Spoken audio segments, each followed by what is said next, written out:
Welcome to A Mason's Work, the podcast where we review Masonic symbols and illustrate how they can be used to solve problems in everyday life.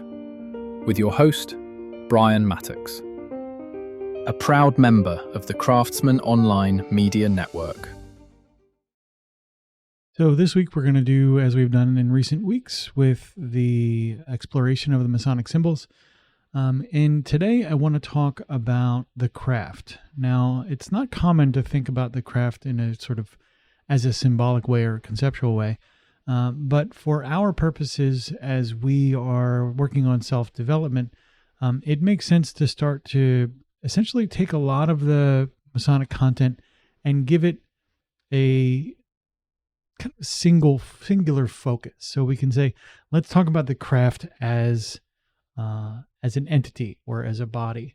And in that way, we can then think about it symbolically and use it to help us drive our, determine our actions, drive our behavior. So with that in mind, let's talk about what the craft represents. The short description here is that it's a body of workers engaged in shared labor. Operatively, it symbolizes the collective nature of creation and interdependence and working within a community and the bonds that form through common effort. So the fraternity that emerges from men working together. The craft also represents the reality that no meaningful work is ever accomplished alone. The lodge is itself a workshop where people learn to work together, rely on one another, and shape each other through the rhythm of shared tasks. When we look about the craft for insight into our individual behavioral sort of context, we want to look at the craft again as that organism that's going to deliver that shared work. At a behavioral level, it means that we would look at our actions and behaviors relative to working in a team. That sort of practical awareness of how work flows through the organization, how it sort of moves and stalls and accelerates and things like that. It involves an understanding of other people, evaluating their strengths and weaknesses and limitations and preferred ways of acting. It is a behavioral sort of component as well, and includes how you show up when working with a group. Are you bringing all of the things that you need to the table to be successful? With a behavioral lens on the craft as a concept, you really begin to understand that you are both a part of a whole and interacting with the elements of that whole as if they were other sort of people or objects, right? So you get focused on concepts like inputs and outputs and ways that you can streamline sort of the ways of working with others. That design intent of how you show up in an organization isn't something that we talk about a lot sort of socially. We will talk about outcomes and not methods. So for us and for our purposes of evaluating the craft as a symbol, we're really talking about not just the what of the work, which is kind of the work we're going to do and is it broken down correctly and stuff like that. But we're also really focused on the how we work and how we interact with each other.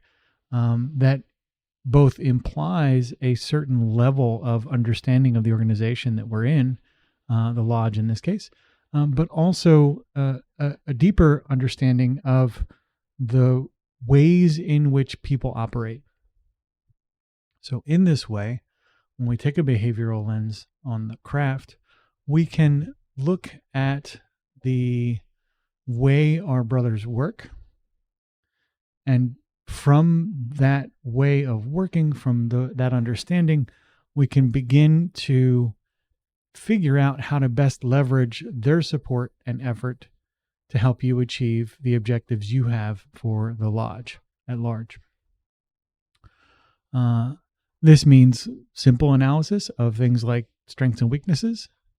It means more complex analysis like preferences and communication frequency and things like that. So it's super tactical in that regard.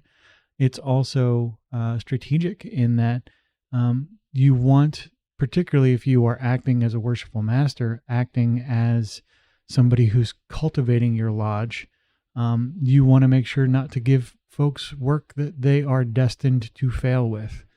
There is a right amount of work, a right way for the right people at the right time. And the craft as a symbol really starts to move you from not just the sort of participant, but as an architect. When you move to that space, you can start looking at the different members of the team and help them become the best sort of teammate that they can be. And by default, you're going to also work on yourself to make sure that you become the best teammate you can be. And so that's kind of the behavioral take on the craft. There's more relational stuff that's going to come. And again, we'll talk about that as well as a few surprises this week. And I'll look forward to speaking to you in the next episode. The views represented in this podcast are those of the speaker alone and are not representative of any grand or subordinate lodge.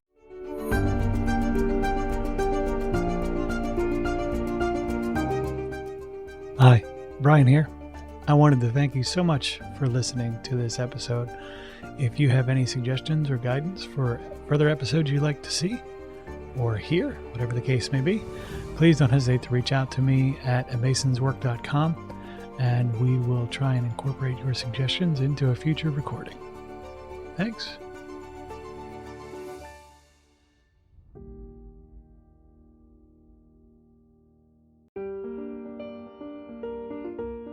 Freemasonry teaches us that the true work is within, a lifelong journey of reflection, discipline, and discovery.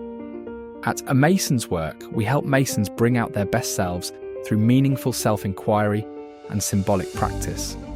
From personal reflection to lodge engagement, we offer tools that turn symbols into action. Visit us at amasonswork.com. The work is within.